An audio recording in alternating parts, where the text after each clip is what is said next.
Did you know that microorganisms are incredibly diverse? They include bacteria, archaea, fungi, protists, and viruses, each with their own unique characteristics and roles in ecosystems. These tiny creatures are everywhere on Earth, from deep-sea vents to the human body, making them some of the most abundant life forms on the planet. But microorganisms aren't just everywhere. They're also crucial for our health.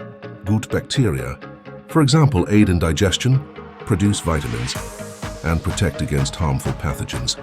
Microorganisms also play a vital role in biogeochemical cycles, such as nitrogen fixation and carbon cycling, helping to recycle nutrients and maintain balance in ecosystems. And did you know that they're also used in various industrial processes?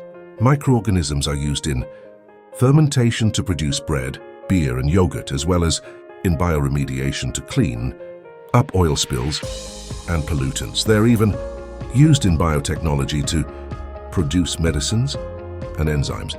So next time you think about microorganisms, remember their diverse forms, ubiquity, role in health, importance in biogeochemical cycles, and their industrial and environmental uses.